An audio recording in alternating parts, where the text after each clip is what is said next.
दोस्तों आज इस एपिसोड में डिस्कस करेंगे मेरा पोर्टफोलियो। जैसा कि आप जान रहे हैं कि पिछले कुछ दिनों से मार्केट में लगातार बिकवाली होती रही है और मार्केट में लगातार लाल कलर ही देखने को मिल रहा है। मार्केट में आज भी बिकवाली हुई और आज मार्केट लगभग 0.40% निफ्टी 50 में टूटा और 0.33% निफ्टी बैंक में टूटा। इस प्रकार मार्केट लगातार गिरा हुआ है और पिछले 1-2 महीनों से लगातार गिर ही रहा है। क्या आप जानते हैं इस समय पे मेरा पोर्टफोलियो का स्टेटस क्या है? मेरे पोर्टफोलियो का स्टेटस अभी +42% है और वो भी प्रॉफिट में। तो इस प्रॉफिट वाले पोर्टफोलियो का राज क्या है वो आज हम जानने की कोशिश करते हैं। मेरे पोर्टफोलियो में जो स्टॉक्स हैं मैं आपको वो बताता हूँ। एक्चुअल में क्वांटिटी कितनी है, कितने परसेंट का प्रॉफिट है, लॉस है, ये बात मैं डिस्कस नहीं करने वाला, ये थोड़ा सीक्रेट है। बट स्टॉक्स कौन कौन से हैं मैं ये आज आपको बताने वाला हूँ। बाकी समझदार को इशारा काफ़ी होता है। तो मेरे पोर्टफोलियो में स्टॉक है, ये मैं आपको स्टॉक के नाम उसी स्टाइल में या उसी ऑर्डर में बताऊंगा जिस ऑर्डर में ये जीरोधा के अकाउंट में होल्डिंग्स में रहते हैं, means alphabetically. So first stock है एडवेंजाइम्स। सो एडवेंजाइम्स का स्टॉक है पहला। दूसरा स्टॉक है एलेम्बिक्स फार्मास्यूटिकल्स। और ये बहुत इंटरेस्टिंग बात है कि मैंने एलेम्बिक में काम भी किया है लगभग 2 साल। तीसरा स्टॉक है बैंक बीस। चौथा स्टॉक है बेरिलिस। ये एक बहुत ही छोटी कंपनी का स्टॉक है। दरअसल मेरे को कुछ छोटी कंपनियों के जंक स्टॉक्स लेने का भी शौक है। तो उस टाइप के भी कुछ स्टॉक्स हैं जिनके नाम आपको लगेगा कि आप पहली बार सुन रहे हैं।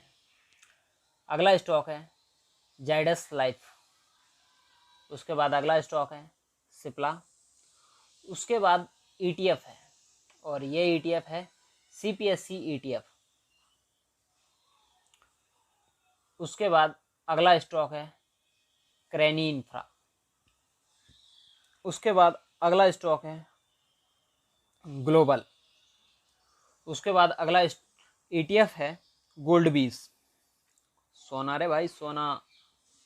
उसके बाद अगला ETF है HDFC MFG ETF, मतलब HDFC का सोना। उसके बाद अगला ETF है ICICI B22। उसके बाद अगला अगला स्टॉक है आइडिया।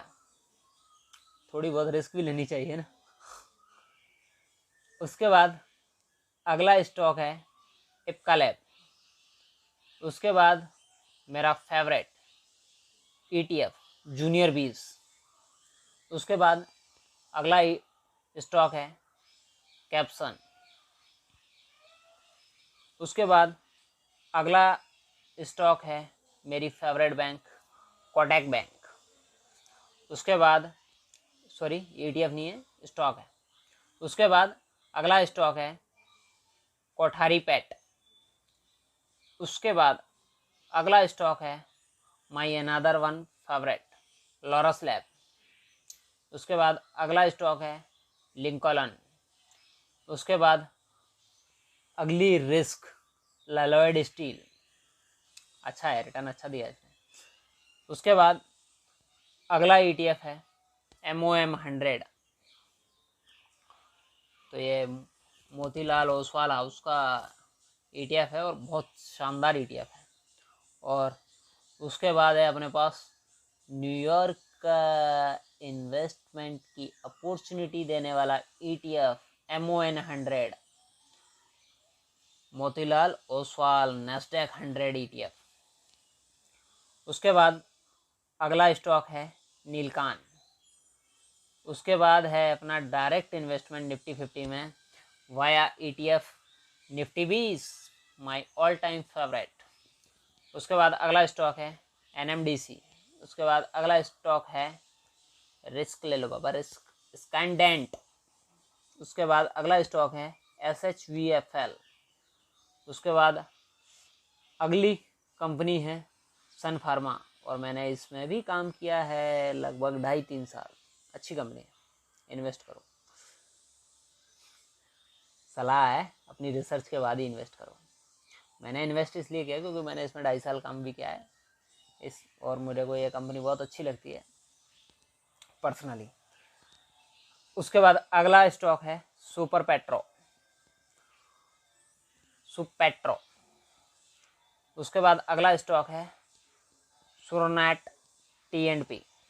उसके बाद अगला स्टॉक है वर्चुअल ALG। उसके बाद अगला स्टॉक है वैलकॉर्प, और उसके बाद अगला स्टॉक है वर्थ। ये सब वो स्टॉक और ETFs हैं जिसमें मैं करंटली इन्वेस्टेड हूँ, और इनमें कुछ कंपनियां आपने देखा वो कंपनियां हैं जिनमें मैंने काम भी किया है और जिनके फ्यूचर के बारे में मैं काफ़ी श्योर भी हूँ। तो आप भी कोशिश कीजिए ऐसी कंपनियों में इन्वेस्ट करने की या ऐसे स्टॉक्स में इन्वेस्ट करने की जिनके बारे में आप जानते हैं, जिनके प्रोडक्ट्स को आप यूज करते हैं, जिन कंपनियों में आप काम करते हैं, क्योंकि ऐसी कंपनियों की फंडामेंटल एनालिसिस करना काफ़ी इजी होता है क्योंकि उसके बारे में आप काफ़ी कुछ जानते हो। जैसे कि आपने देखा मेरे पोर्टफोलियो में मैंने एलेम्बिक और सन फार्मा में इन्वेस्ट किया है, क्योंकि इन दोनों कंपनियों में मैंने लगभग 2-2.5 साल काम किया है और इन कंपनियों के बारे में मैं काफ़ी श्योर हूँ कि इनमें कैसे काम होता है, इनके फ्यूचर ग्रोथ क्या है, प्लान क्या है, और ये फ्यूचर में कैसा परफॉर्म करेंगे, और उस बेसिस पे ही मैंने इसमें इन्वेस्टमेंट किया है। इसी प्रकार आप उन कंपनियों में काम कीजिए, स्टॉक की इन्वेस्ट कीजिए जिनमें आप काम करते हैं, क्योंकि उनके बारे में आप काफ़ी जान जाते हैं वहाँ पे काम करते हुए। अगर आप किसी कंपनी में काम नहीं करते हैं तो आप ऐसी कंपनियों में इन्वेस्ट कीजिए जिनके प्रोडक्ट्स आप यूज़ करते हैं। उदाहरण के लिए अगर आप टाटा की भी कार चलाते हैं और महिंद्रा की भी कार चलाते हैं तो आप बेहतर जान पाएंगे कि टाटा की कार ज़्यादा अच्छी लगती है आपको या महिंद्रा की। तो जिसकी कार ज़्यादा अच्छी लगती है आपको तो काफ़ी चांसेस होते हैं कि उसकी कार आपके साथ साथ बाकी लोगों को भी अच्छी लगती हो, और अगर सबको उसकी कार अच्छी लगती है तो उसकी कारों की बिक्री भी ज़्यादा होगी। अगर उसकी कारों की बिक्री ज़्यादा होगी तो वो कंपनी ज़्यादा ग्रो करेगी। अगर वो कंपनी ज़्यादा ग्रो करेगी तो उस स्टॉक का भाव बढ़ेगा, और भाव बढ़ेगा तो आपका भी भाव बढ़ जाएगा फिर, और क्या, आपको भी अच्छा खासा मुनाफा होगा। तो चलो मिलते हैं अगले एपिसोड में कुछ नई जानकारी के साथ।